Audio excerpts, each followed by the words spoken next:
Mission की audio video सबसे पहले देखने के लिए सब्सक्राइब कीजिए अपने चैनल BSK अर्जुन को और बेल आइकन को दबाना ना भूलें ताकि बहुजन समाज से संबंधित सभी वीडियो ऑडियो आप तक सबसे पहले पहुंचे।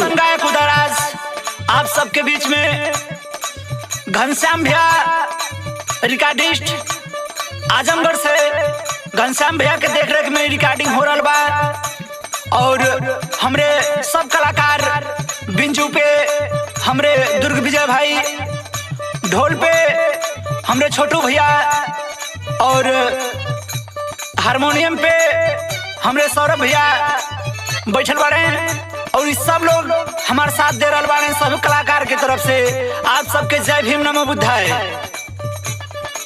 ए जी सुनो तानी, बोलो हमके एगो पंचशील साड़ी ला दे। का हो? अरे तुमके ना पता, सब लोग बाबा साहब के दर्शन करे जात बा। बहुत दिन से ललसा लागल बा साहब के दर्शन करे के, ला दे ना। तब पंचशील साड़ी रही तब दर्शन होई का? और का, हमार बात सुनाओ। सुनावा सुनावा। लैदा पंचशील साड़ी राजा आइल चैत महीनावा बा।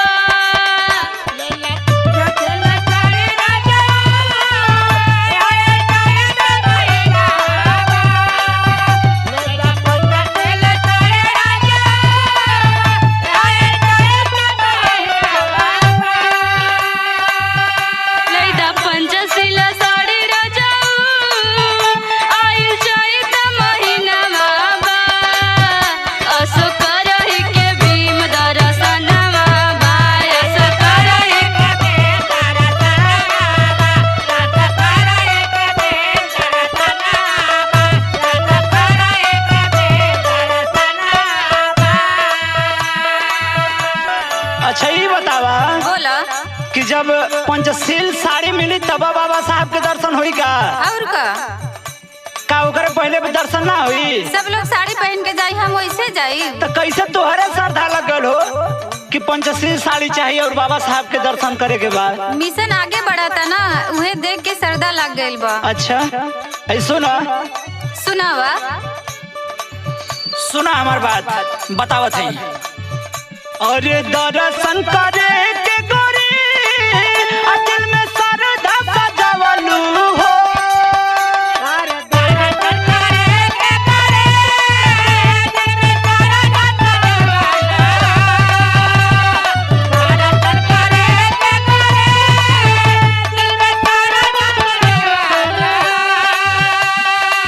दर्शन करे के गोरी दिल में श्रद्धा सजावलू हो।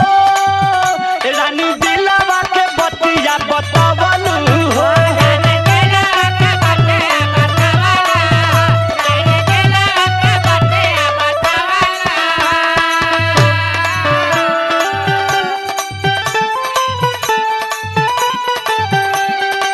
presented by BSK Arjun.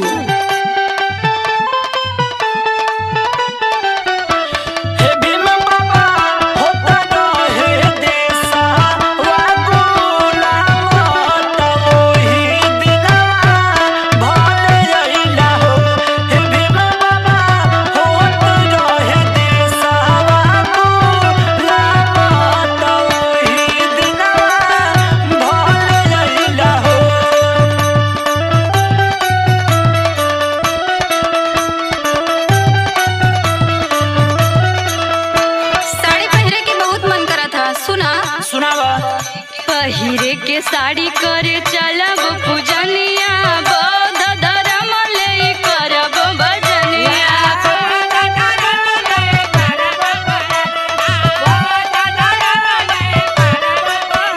अच्छा ये बात बा।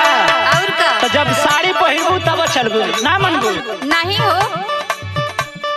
पहिरे के साड़ी करे चलब पूजनिया, बौद्ध धर्म ले करब भजनिया। ये बाबा हाँ ये बात बा, अब समझला। अच्छा और का, अंधविश्वास में भला, अंधविश्वास में भला, जीवित रोज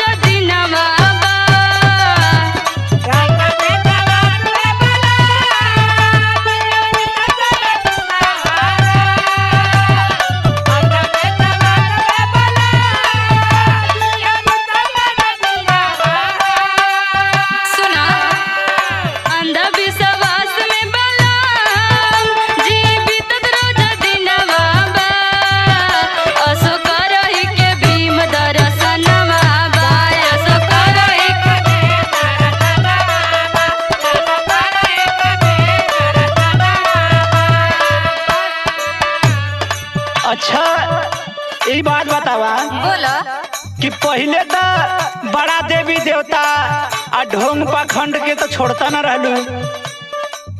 आया बिचवा में का होगल हो कि बड़ा ओझा सोखा अब ना याद आता का? नहीं हो। का है बाबा साहब? हाँ बाबा साहब। अच्छा अरे भी क्या करावल है छोटू बुआ देखल है वो नौक बनवा करता। सही कहता ना भैया। समझत हुआ धीरे धीरे। ढोंग पाखंड में बितावत रहलू दिनवा, ओझा सोखा के बोलावलू हो महीनवा।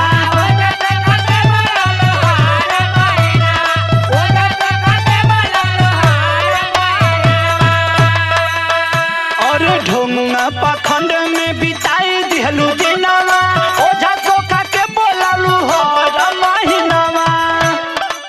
और आधार लेके रोज सुबह देखत तानी कि पीपर के जात रहलू। और धार त पवन में गोरी आ बाबा साहब के भूलवलू हो।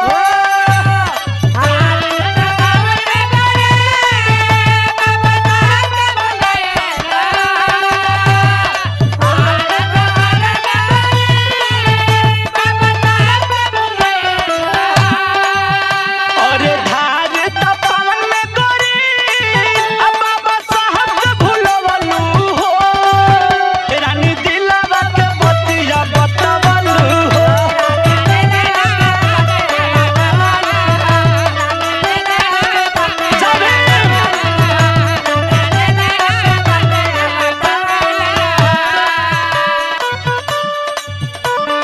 presented by BSK Arjun।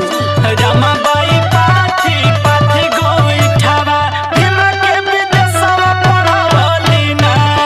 Ramabai पाथी पाथी गोइठावा भीम के विदेशवा पढ़वली ना।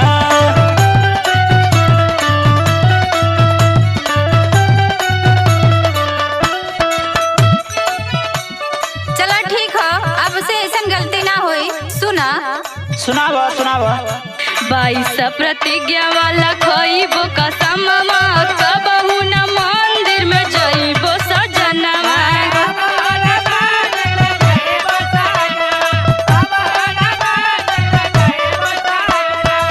देवता एहो बला, केहू आइल नाही कमवा बा।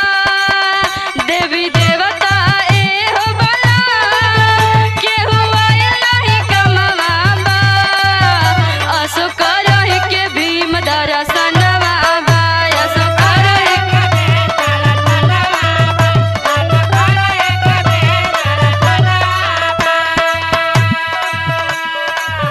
चला कम से कम अबो से तो दिमाग में मिशन का बात आ गई। आँख खुल गइल बा हो। तो हम चाहताड़ी कि जब पंचशील का साड़ी लेवे के बाद हाँ तब तो के दीक्षा भूमि नागपुर घुमावल तो जरूर बा। और का? तो सुनो। सुनावा। अरे दीक्षा भूमि तो है नागपुर हम घुमा दी, चल सारनाथ पंचशील दिला